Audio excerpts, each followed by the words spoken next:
Buenas tardes, hermanos.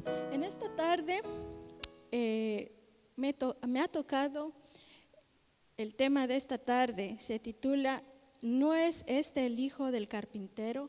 Estamos estudiando el libro del deseado de todas las gentes y estamos en el capítulo 24. Pero quisiera empezar con una pequeña oración. Me gustaría pedir la guía del Espíritu Santo. Vamos a arrodillarnos. Querido Jesús, te damos gracias, Señor, porque tú nos has bendecido con otro sábado más. Señor, un día más, Señor, un sábado más, pero también que nos acerca a tu segunda venida. Señor, no soy digna, Señor, de estar aquí en este púlpito sagrado, Señor, pero te pido, Señor, que tú me puedas usar como un instrumento, porque no hay nada que se compare, nada que se acerque a lo que es tu santa presencia. Queremos estar en tu santa presencia, Señor, y que el Espíritu Santo, Señor, puede conmover nuestros corazones. Que lo que se vaya a decir hoy, Señor, sea inspirado por ti, Señor. Todo esto te lo pido y te lo agradezco en el nombre de Cristo Jesús. Amén. El capítulo de esta tarde se encuentra en el libro de Lucas. Me gustaría que me acompañen a abrir sus Biblias en el libro de Lucas. Lucas capítulo 4. Y el tema, el capítulo 24, el deseo de todas las gentes, se basa en esta porción de la Biblia. Capítulo 4, versículo de 16 al 30.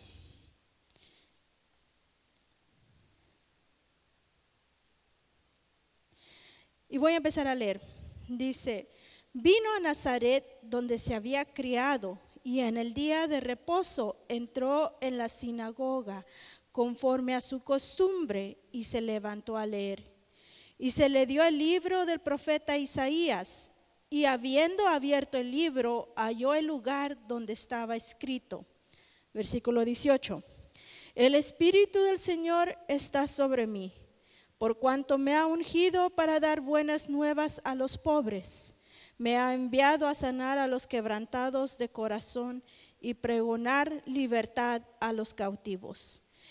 Y vista a los ciegos, a poner en libertad a los oprimidos, a predicar el año agradable del Señor. Y enrollando el libro le dio al ministro y se sentó. Y los ojos de todos en la sinagoga estaban fijos en él. Y comenzó a decirles: hoy se ha cumplido esta escritura delante de vosotros. Y todos daban buen testimonio de él y estaban maravillados de las palabras de gracia que salían de su boca y decían: ¿no es este el hijo de José? Él les dijo: sin duda me diréis este refrán: médico, cúrate a ti mismo. De tantas cosas que hemos oído que se han hecho en Capernaum, haz también aquí en tu tierra. Y añadió: de cierto os digo que ningún profeta es acepto en su propia tierra. Y en verdad os digo que muchas viudas habían en Israel en los días de Elías, cuando el cielo fue cerrado por 3 años y 6 meses, y hubo una gran hambre en toda la tierra, pero a ninguna de ellas fue enviado Elías, sino a una mujer viuda en Sarepta de Sidón. Y muchos leprosos habían en Israel en tiempo del profeta Eliseo, pero ninguno de ellos fue limpiado, sino Naamán, el sirio. Al oír estas cosas, todos en la sinagoga se llenaron de ira, y levantándose le echaron fuera de la ciudad y lo llevaron hasta la cumbre del monte sobre el cual estaba edificado la ciudad de ellos, para despeñarle. Mas él pasó por en medio de ellos y se fue. Este capítulo dice que durante su niñez y juventud Jesús había adorado entre sus hermanos en la sinagoga de Nazaret. Desde que iniciaría su ministerio había estado ausente, pero ellos no ignoraban lo que había acontecido. Cuando volvió a aparecer entre ellos, su interés y su expectativa se avivaron en sumo grado. Allí estaban las caras familiares de aquellos a quienes conocieran desde la infancia. Allí estaba su madre, sus hermanos y hermanas. Y todos los ojos se dirigieron a él cuando entró en la sinagoga el sábado y ocupó su lugar entre los adoradores. En el culto regular del día, el anciano leyó a los profetas y exhortó a la gente a esperar todavía el que había de venir, al que iba a introducir un reino glorioso y desterrar toda la opresión. Repasando la evidencia de que la venida del Mesías estaba cerca, procuró alentar a sus oyentes. Describió la gloria de su advenimiento, recalcando la idea de que aparecía a la cabeza de ejércitos para librar a Israel. Cuando un rabino estaba presente en la sinagoga, se esperaba que diese el sermón, y cualquier israelita podía hacer la lectura de los profetas. En ese sábado se pidió a Jesús que tomase parte en el culto. Dice que se levantó a leer y fue dado el libro del profeta Isaías. Jesús estaba delante como un exponente vivo de las profecías concernientes a él mismo, explicando las palabras que había leído. Habló del Mesías como del que debía aliviar a los oprimidos, libertar a los cautivos, sanar a los afligidos, devolver la vista a los ciegos y revelar al mundo la luz de la verdad. Su actitud impresionante y el maravilloso significado de sus palabras conmovieron a los oyentes con un poder que nunca antes habían sentido. El flujo de la influencia divina quebrantó toda barrera, como Moisés contemplaban al invisible. Mientras sus corazones estaban movidos por el Espíritu Santo, respondieron con fervientes amenes y alabaron al Señor. Pero cuando Jesús anunció: hoy se ha cumplido esta escritura en vuestros oídos, se sintieron inducidos repentinamente a pensar en sí mismos y en los acertos de quien les dirigía la palabra. Ellos, israelitas, hijos de Abraham, habían sido representados como estando en servidumbre. Se les hablaba como a presos que debían ser librados del poder del mar, como si habitasen en tinieblas, necesitados de la luz de la verdad. Su orgullo se ofendió y sus recelos se despertaron. Las palabras de Jesús indicaban que la obra que iba a hacer en su fervor era completamente diferente de lo que ellos deseaban. Y hermanos, y qué triste que a veces nosotros, cuando estamos aquí en la iglesia, estamos aquí en la iglesia, el ministerio de advenimiento, el ministerio de la televisión, de la radio, es un ministerio muy bonito, hermanos, que ayuda a alcanzar a muchas almas, que hace la facilidad de poder entrar a las casas de aquellos que a lo mejor no nos abren las puertas o que simplemente a distancia no les conocemos.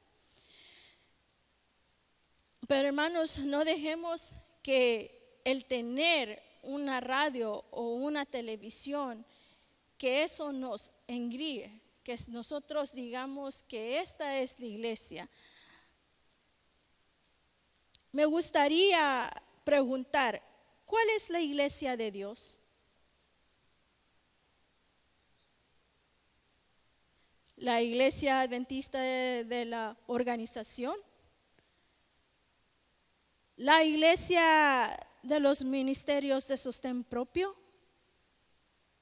¿Cuál es la iglesia de Dios? No los oigo. ¿Cuál?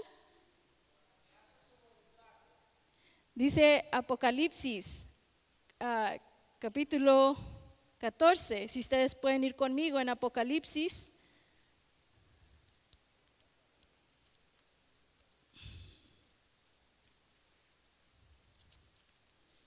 Apocalipsis 14.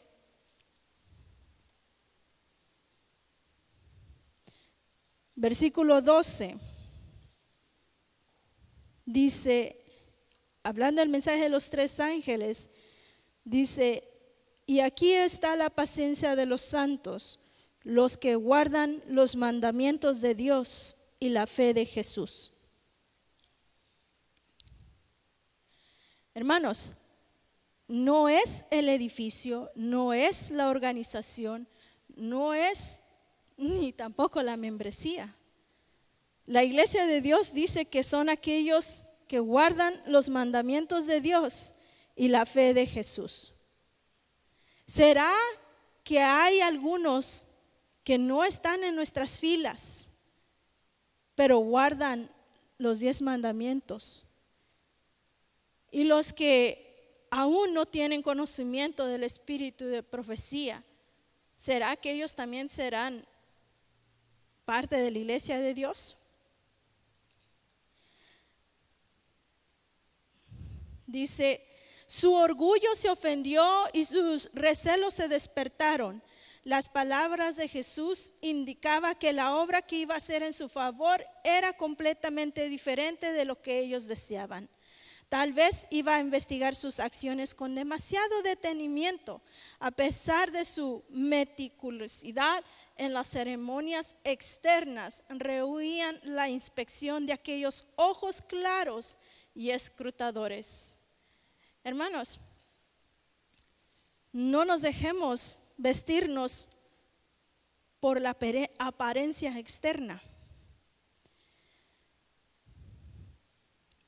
¿Quién es este Jesús?, preguntaron. El que se había arrogado de la gloria del Mesías era el hijo de un carpintero y había trabajado en su oficio con su padre José. Le habían visto subiendo y bajando trabajosamente por las colinas, conocían a sus hermanos y hermanas, su vida y sus ocupaciones. Le habían visto convertirse de niño en adolescente y de adolescente en hombre. Aunque su vida había sido intachable, no querían creer que fuese el prometido.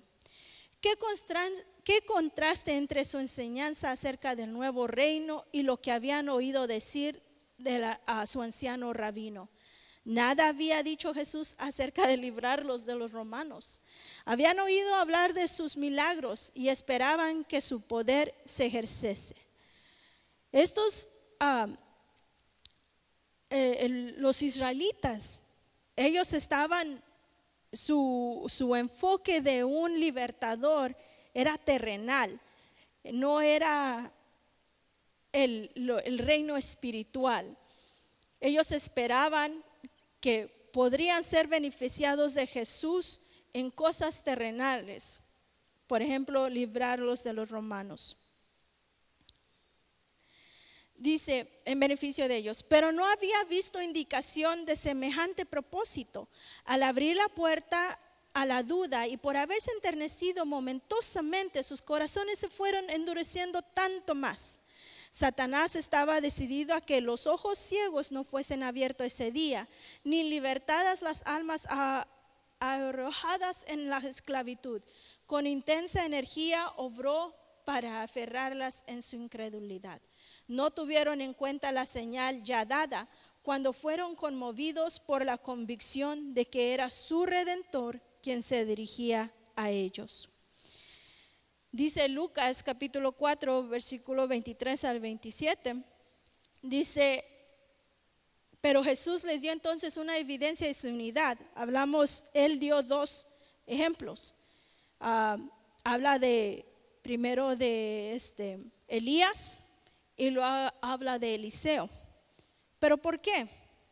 Dice, de cierto os digo que ningún profeta es acepto en su tierra. Mas en verdad os digo que muchas viudas había en Israel en los días de Elías, cuando el cielo fue cerrado por 3 años y 6 meses, que hubo una gran hambre en toda la tierra, pero a ninguna de ellas fue enviado Elías, sino a Sarepta de Sidón. ¿Por qué fue enviado Elías a esa viuda? Dice que era una mujer viuda. y muchos leprosos había en Israel en tiempo del profeta Eliseo, mas ninguno de ellos fue limpio, sino Naamán el Sirio. ¿Por qué hay personajes que no son del pueblo de Israel y Dios encargó a estos profetas que fueran hacia ellos? Dice, por esta relación de sucesos ocurridos en la vida de los profetas, Jesús hizo frente a las dudas de sus oyentes, a los siervos a quienes Dios había escogido para una obra especial. No se les permitió trabajar por la gente de corazón duro o incrédula, pero los que tenían corazón para sentir y fe para creer. ¿Cuáles eran las dos características que Dios estaba buscando? Corazón para sentir y fe para creer. Se vieron especialmente favorecidas por las evidencias de su poder mediante los profetas. En los días de Elías, Israel se había apartado de Dios. Se aferraba a sus pecados y rechazaba las amonestaciones del Espíritu enviados por medio de los mensajeros del Señor. Así se había apartado del conducto por medio del cual podía recibir la bendición de Dios. Si ustedes van conmigo en el capítulo en el libro de Reyes, Primera de Reyes,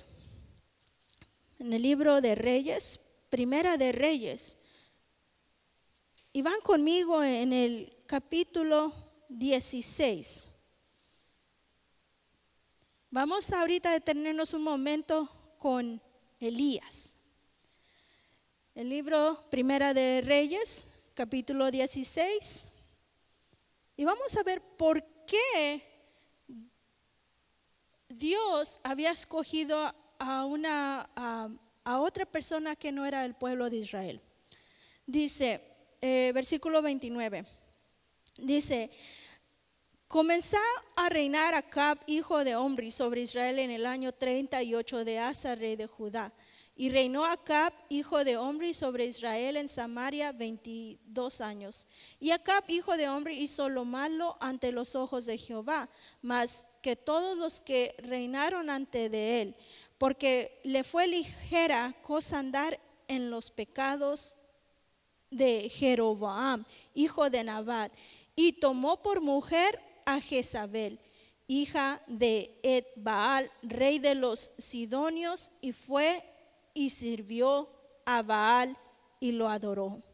E hizo altar a Baal en el templo de Baal que él edificó en Samaria. Hizo también Acab una imagen de acera, siendo así Acab más que todos los reyes de Israel que reinaron antes que él, para provocar la ira de Jehová, Dios de Israel. Hermanos, hay iglesias adventistas que profesan ser adventistas. A lo mejor literalmente no tienen un monumento de Baal, ¿verdad? Pero en su forma de adoración lo podemos ver. Si ustedes siguen conmigo en el capítulo 17, más adelantito, habla del 8 al 13, habla de que Elías y la viuda de Sarepta. Pero permítanme un momentito. Dice, en lo que dice el slideshow, no sé si puede ver arriba bien. Dice, Acab tomó por mujer a Jezabel, hija de Edbel, rey de los Sidonios, y fue y sirvió a Baal y lo adoró. También Acab hizo una imagen de acera para que Israel la adorase. Y el pecado de Acab fue mayor que los demás reyes para provocar la ira de Jehová, Dios de Israel. Dice, el Señor pasó por alto las casas de Israel y halló refugio para su siervo en una tierra pagana, en la casa de una mujer que no pertenecía al pueblo escogido, pero ella fue favorecida porque seguía la luz que había recibido y su corazón estaba abierto para recibir la mayor luz que Dios le enviaba mediante su profeta. Y me gustaría que fueran conmigo en el capítulo 17 de Primera de Reyes. Me impresiona la forma en que ella le contesta a Elías cuando Elías le pide comida, le pide un trozo de pan. ella le responde, dice, vive Jehová tu Dios.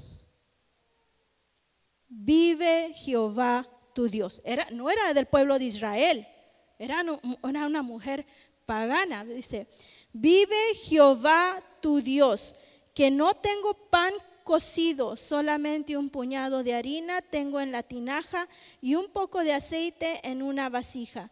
Y ahora recogía 2 leños para entrar y prepararlo para mí y para mi hijo, para que lo comamos y nos dejamos morir.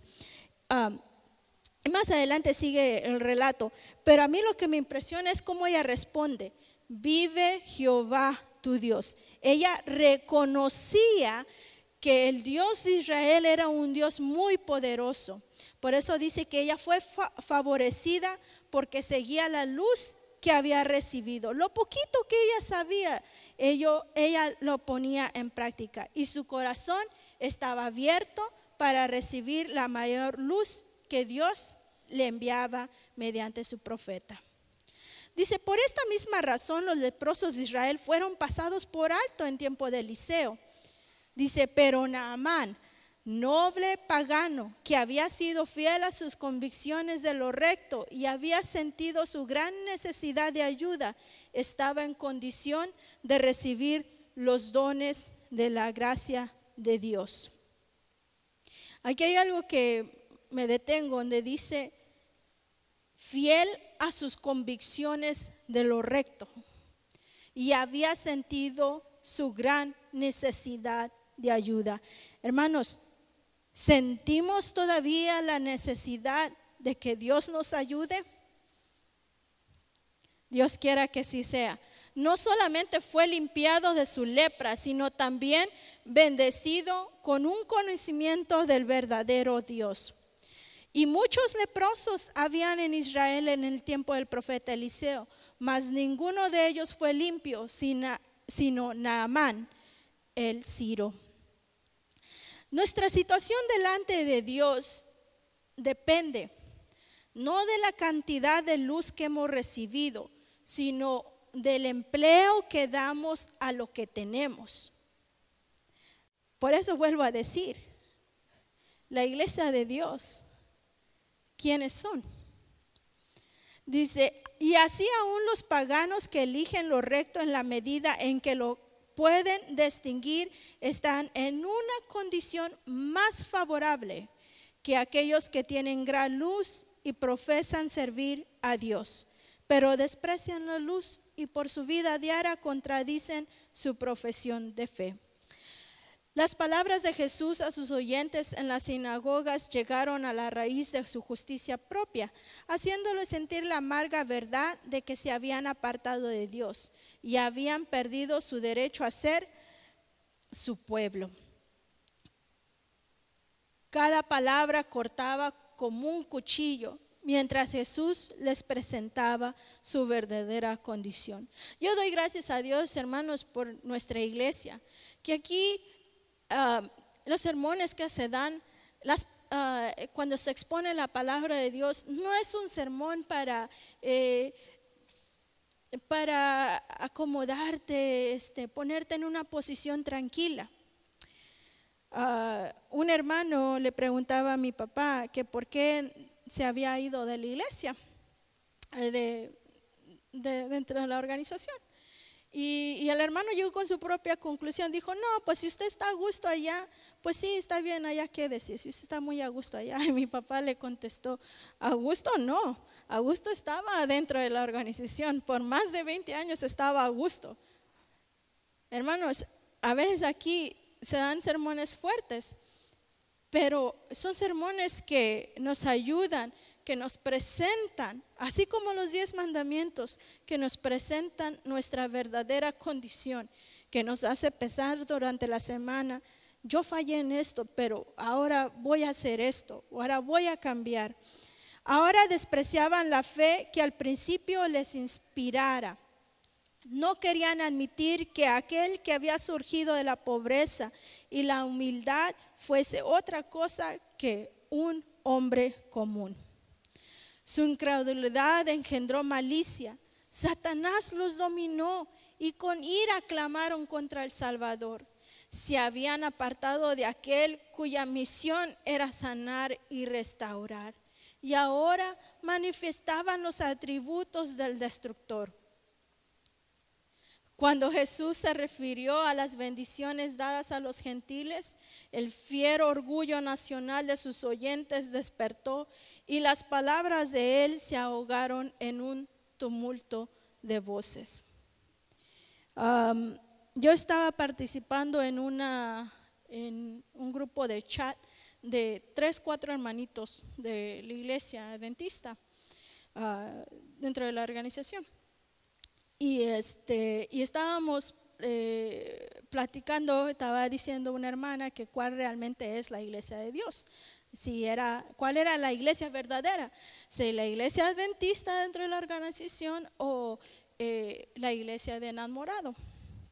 Entonces yo fui más en detalle y seguí explicando sobre la verdadera iglesia de Dios, de aquellos que define Apocalipsis 14 y 12. Y yo les dije, hermanos, pero si ustedes están en una iglesia donde siguen todavía lo que la Biblia dice, los requerimientos de Dios, amén, amén, gloria a Dios, qué bueno, porque hay pocas iglesias que en un fervor sincero quieren buscar a Dios y anhelan a guardar los preceptos de Dios. Y yo les decía, nosotros no buscamos sacar a gente de otras iglesias, no buscamos llenar edificios llenos de gente. Nosotros lo que queremos, nuestro deseo es que puedas encontrar a Cristo Jesús, que tú puedas venir a los pies de Jesús, que seas miembro de nuestra iglesia.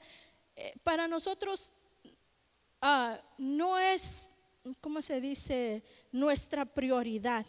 Nuestra prioridad es que tú puedas encontrar a Cristo Jesús y que haya una conversión verdadera dentro de ti. Dice, esta gente se había jactado de guardar la ley, pero ahora que veía ofendidos sus prejuicios, estaba lista para cometer homicidio. Como les comentaba en esta participación que yo estaba haciendo con estos hermanos, y le hice una invitación. Les dije, mire hermanos, nosotros vamos a repartir libros del conflicto de los siglos por downtown en las calles de Dallas. Si ustedes gustan, acompáñenos, vamos a repartir el conflicto de los siglos. Y yo mencioné el área de Wilmer, y un hermano que va a la iglesia de Wilmer dijo, no, allí ya se está dando, ustedes no tienen que ir para allá. Y yo le dije, hermanos, yo solamente estoy haciendo la invitación,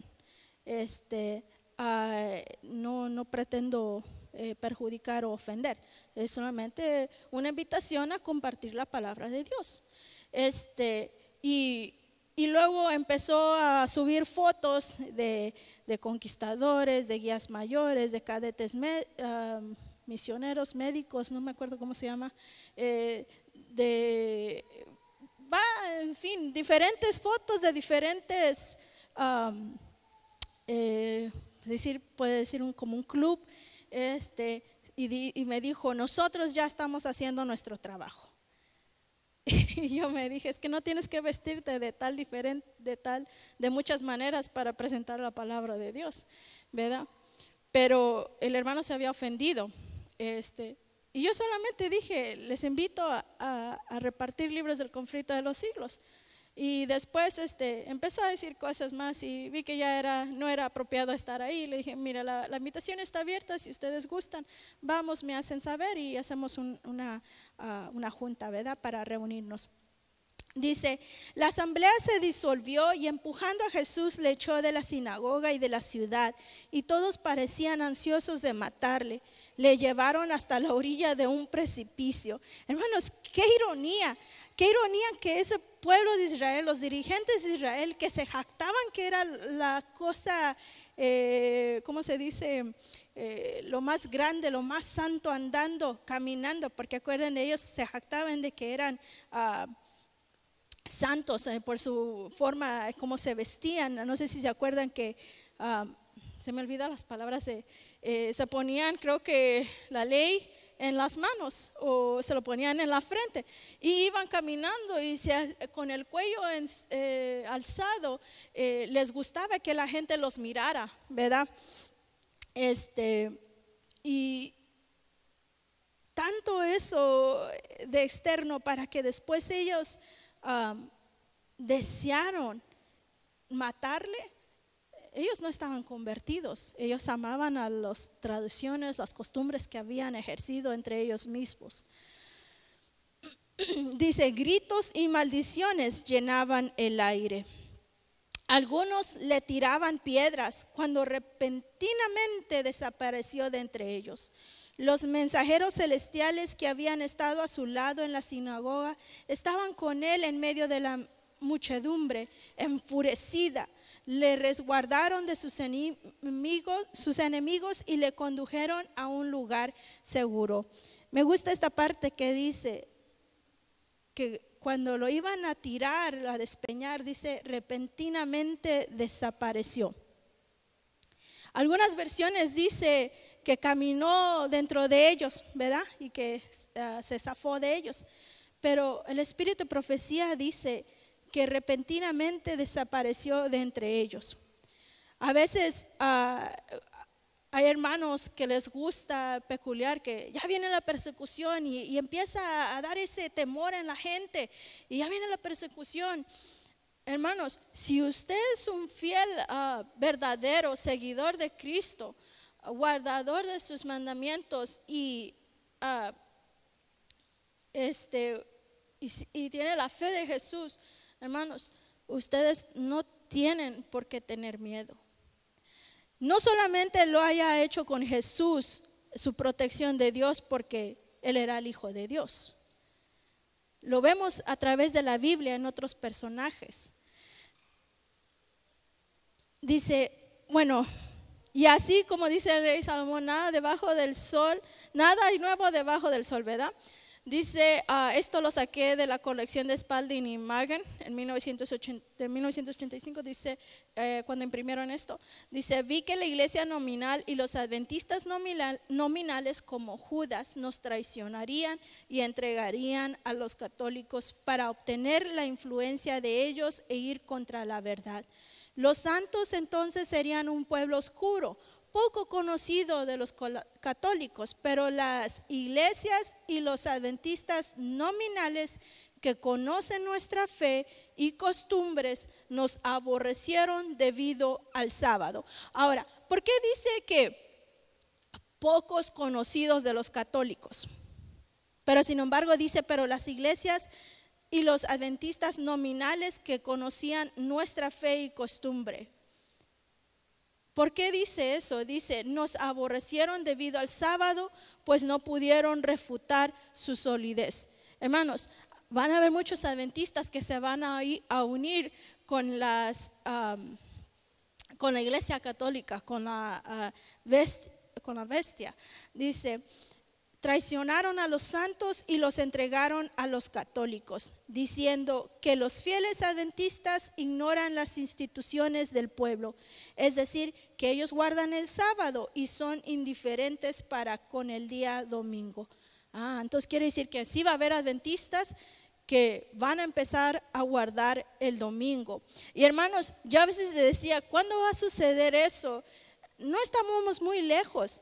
A veces hemos salido a viajar a Houston porque tenemos familiares por allá y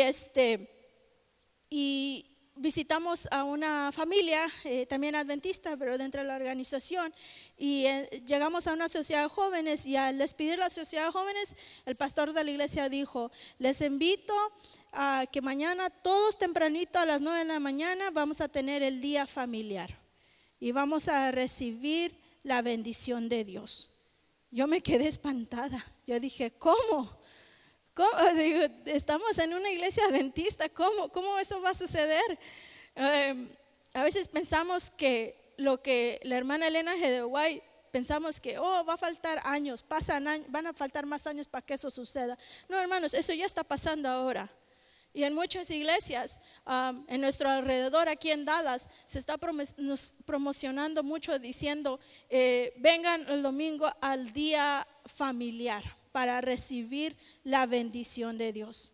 Hermanos, ¿qué no el día familiar Dios ya lo apartó? A veces me conmueve porque muchos de mis hermanos que yo crecí, que cuando nosotros llegamos desde chiquitos aquí a Estados Unidos, nos conocieron crecer como a Jesús, de niño a adolescente y de adolescente a adulto. Son hermanos que hemos visto durante toda nuestra vida y los consideramos nuestra familia. Y ver que ahora ya están recibiendo la bendición porque van al día familiar, no en sábado, sino en domingo. Es un dolor que a veces yo cargo y yo lloro porque yo digo, Señor, si yo con ellos ellos me enseñaron, fueron mis maestros de escuela sabática cuando estaba en primarios, en early teens. ¿Por qué, Señor? Porque ellos están ahora haciendo cosas que no son lo que tú dijiste.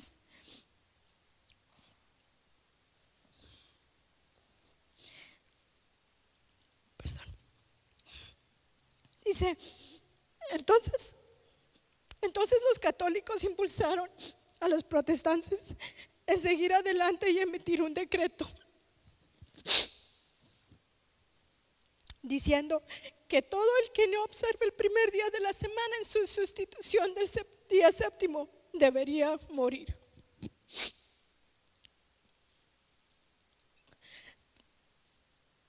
También los ángeles habían protegido a Lot y le habían conducido a un salvo de en medio de Sodoma. Así protegieron a Eliseo en la pequeña ciudad de la montaña. Gracias. Cuando las colinas circundantes estaban ocupadas por caballos y carros del rey de Siria y por la gran hueste de sus hombres armados, Eliseo contempló las laderas más cercanas cubiertas. ¿Con quién? Con los ejércitos de Dios, caballos y carros de fuego en derredor del siervo del Señor. Así, y me conforta al leer estas palabras, dice, así en todas las edades los ángeles han estado cerca de los fieles que siguieran a Cristo. La vasta confederación del mal está desplegada contra todos aquellos que quisieran vencer. ¿Contra quién? Contra todos aquellos que quisieran vencer. Esto es una decisión, hermanos, no es una membresía. Pero Cristo quiere que miremos las cosas que no se ven. Los ejércitos del cielo acampados en derredor de los que aman a Dios para librarlos. De qué peligros vistos o no vistos hayamos sido salvos por la intervención de los ángeles, no lo sabremos. No lo sabremos nunca hasta que a la luz de la eternidad veamos las providencias de Dios. Ese es un deseo que yo tengo personalmente, ¿verdad? Si Dios me permite. Y yo anhelo llegar a conocer a mi Dios personalmente, cara a cara. Pero un deseo que yo tengo es poder conocer a mi ángel que me protegió en toda mi vida. Y yo sé que Él me va a contestar, mira, yo te cuidé aquí, y yo hice esto y esto. Nosotros no sabemos.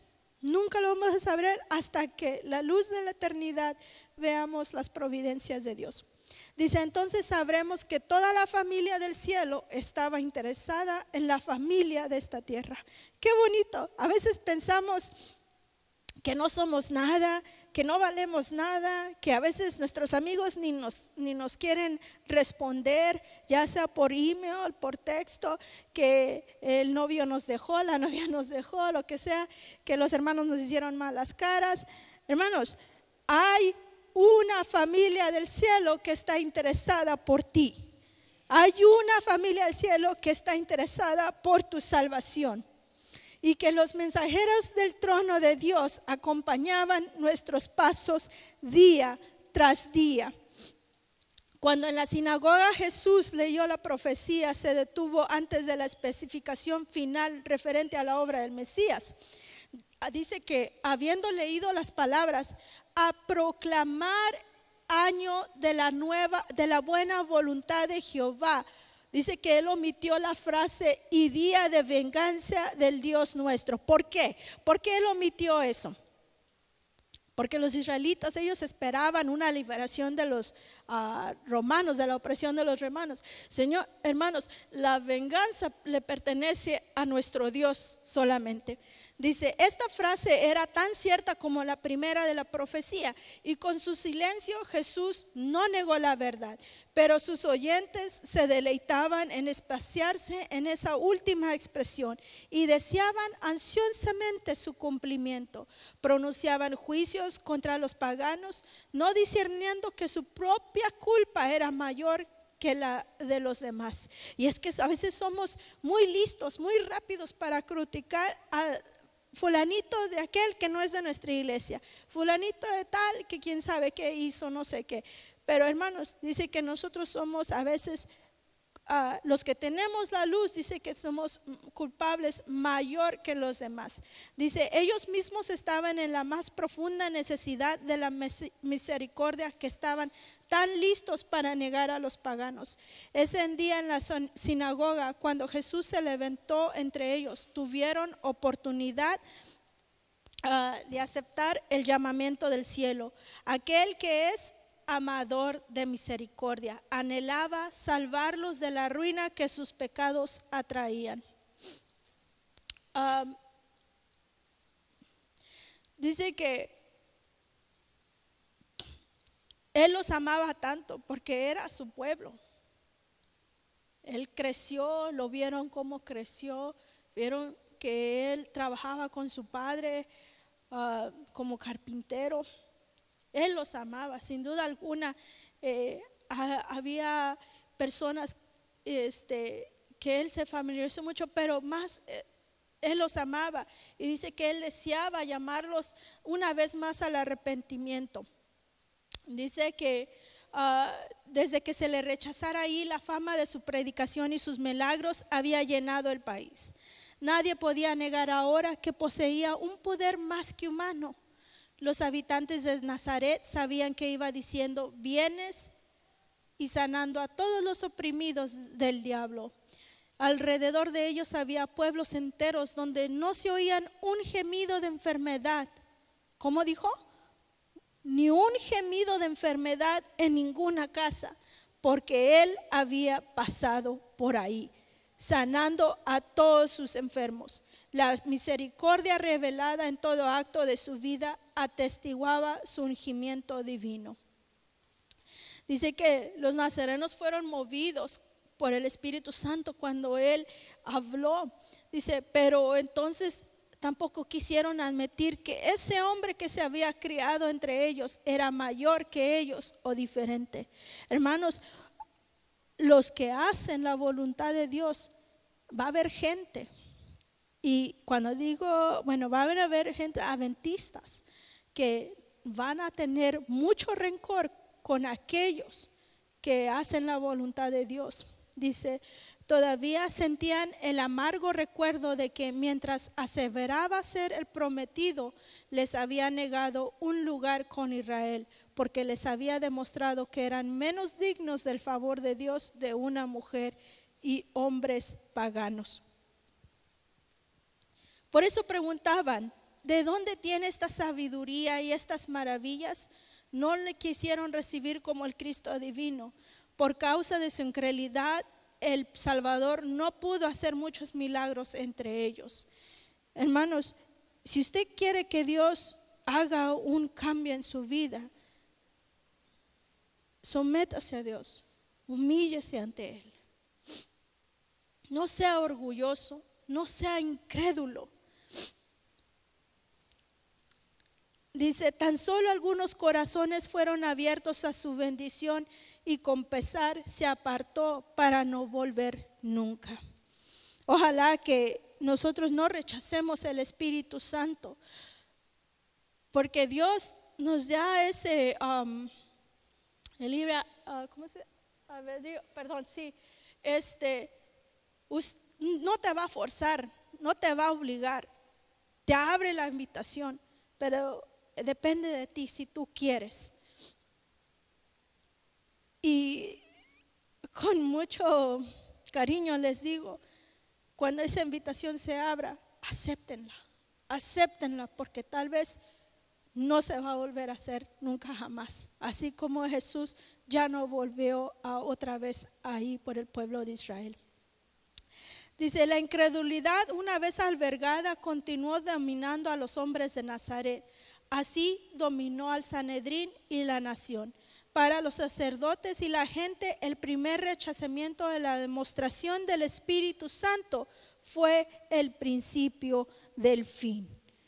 Ustedes no quieren ser salvos, fácil, rechacen el Espíritu Santo y van a ver que Dios ya no les va a hablar.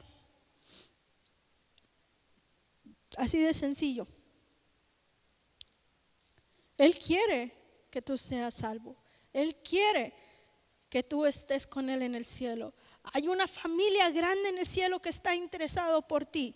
Pero si tú no quieres, dicen el refrán que los zapatos ni a fuerzas entran, ¿verdad?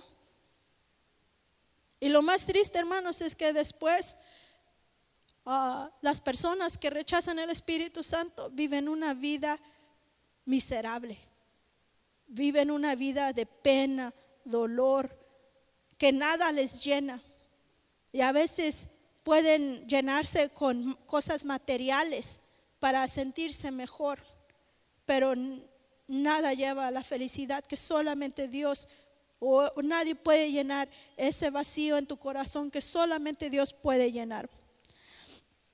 Dice, oh, cuánto anhelaba Cristo revelar a Israel los preciosos tesoros de la verdad, pero tal era su ceguera espiritual que fue imposible revelarle las verdades relativas a su reino. Se aferraron a su credo y sus ceremonias inútiles, cuando la verdad del cielo aguardaba su aceptación. Gastaban su dinero en tamo y hojarasca, cuando el pan de vida estaba a su alcance, porque no fueron a la palabra de Dios para buscar diligentemente a ver si estaban en error. Y hermanos, es que hay muchas iglesias que están sentadas y oyendo nomás lo que dice el pastor. Y cuando quieren hablar un tema acerca de la Biblia, dicen, el pastor dijo tal y tal y tal y tal. El pastor dijo esto y esto y esto. Nunca dicen un escrito está.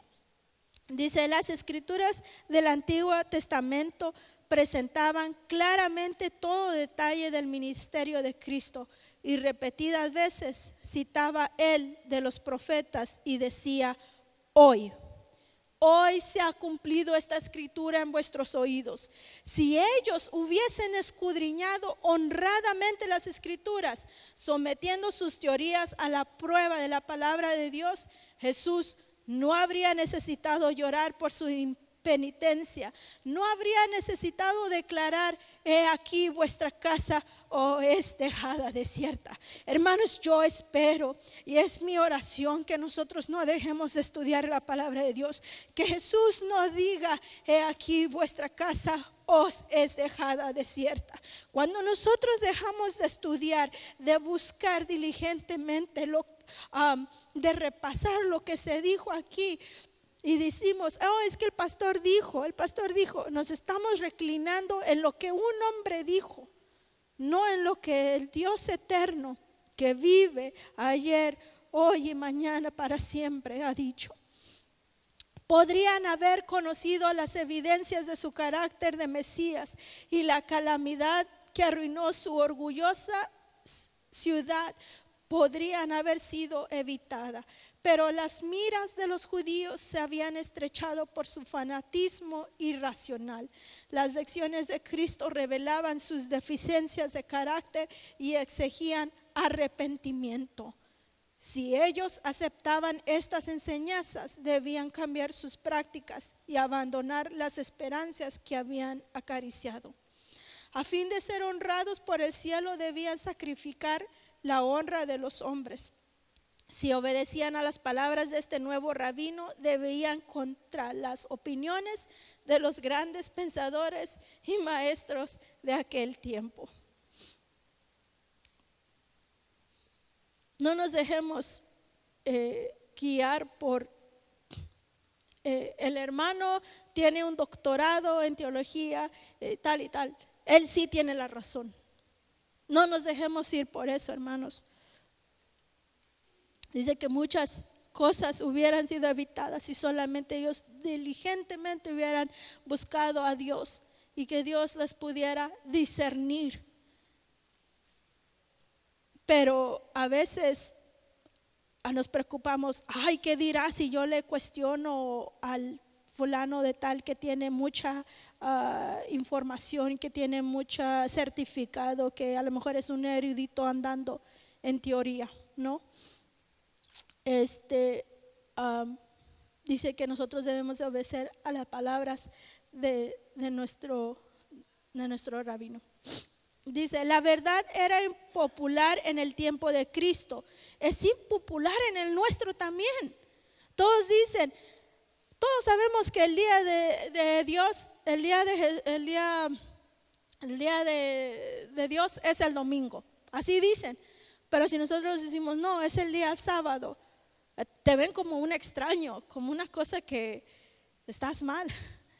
Dice, lo fue desde que por primera vez Satanás lo hizo desagradable al hombre, presentando fábulas que conducen a la exaltación propia. ¿No encontramos hoy teorías y doctrinas que no tienen fundamento en la palabra de Dios? Sí, acabo de decir el domingo. Si tú le dices a un hermano, usted dígame dónde dice que el domingo es el día que es el día del Señor, que es el día que nosotros debemos ir a la iglesia. Y no van a hallar. Dice, amaban los lugares destacados en la sinagoga y los saludados en las plazas. Les halagaban el sonido de los títulos en labios de los hombres. Y voy a seguir un poquito más. Dice, más adelante, dice, no apreciaban el hecho de que la verdadera grandeza no necesita ostentación externa. La pobreza de ese hombre parecía completamente opuesta a su acerto de ser el Mesías. ¿Por qué, hermanos? Porque ellos estaban impuestos a que el que tenía la razón, el que sí sabía lo que decía, era un hombre que tenía títulos y posiciones altas. Dice, se preguntaban, ¿por qué es tan modesto? Si prescindía de la fuerza de las armas, ¿qué llegaría a ser de su nación? Porque ellos estaban pensando en un reino terrenal, ¿verdad? ¿Cómo se lograría que el poder y la gloria tanto tiempo esperados convirtiese a las naciones en súbditas de la ciudad de los judíos? Dice, ¿era posible que los grandes maestros religiosos estuviesen en error? Cuidado. No, tú no dudes lo que el doctor o el teólogo que está graduado en divinidad dice, porque lo que él dice sí es cierto, pero no saben, porque no han estudiado la Biblia, no buscan, no escudriñan la palabra de Dios. Dice, pero no fue simplemente la ausencia de gloria externa en la vida de Jesús lo que indujo a los judíos a rechazarle. Era la personificación de la pureza y ellos eran impuros. Su sinceridad, más adelante dice, su sinceridad revelaba la falta de sinceridad de ellos. Ponía de manifiesto el carácter huero de su piedad presuntuosa y les revelaba la iniquidad en toda su odiosidad. Esa luz no era bienvenido para ellos. Y voy a seguir más adelante. Dice, con toda su jactancia de que bajo el león de la tribu de Judá, Israel sería exaltado a la preeminencia sobre todas las naciones. Podrían haber soportado la defraudación de sus ambiciosas esperanzas mejor que la represión de sus pecados de parte de Cristo y el aprobio que sentían en presencia de su pureza. Hermanos, quiera Dios que nosotros no dejemos de escudriñar la palabra de Dios, de no rechazar el Espíritu Santo, y que Jesús diga: vuestra casa os ha dejado desertada.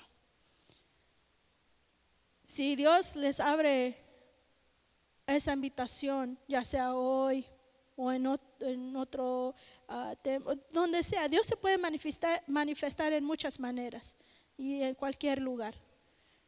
Pero depende de ti si tú quieres aceptar la invitación de Dios. Y no estás solo. Hay un grupo grande que busca al Señor sinceramente. Un grupo grande y ojalá que los que somos adventistas ya de por años y décadas y por generación tras generación, que no cerremos nuestros ojos, que tengamos una ceguera espiritual y digamos que nosotros somos el pueblo de Dios. Porque así como la mujer de Sarepta, así como el sirio Naamán, va a haber mucha gente que Dios va a favorecer más a ellos que a nosotros, porque nosotros no quisimos aceptar la amonestación que se nos ha dado, no quisimos hacer las reformas y no quisimos escuchar ni tampoco buscar al Señor, tener una conversión verdaderamente. Es mi oración, hermanos, que nosotros seamos verdaderos, no con el hermano que está al lado de nosotros, a nuestro lado, sino con nuestro propio Dios, que seamos sinceros y que escudriñemos, digámosle: Señor, dime en qué estoy mal, dime qué es lo que debo cambiar. Y seguro, si ustedes oran sinceramente, Dios les va a revelar qué es lo que Dios pide de ustedes para que Dios pueda morar en ustedes. Amén.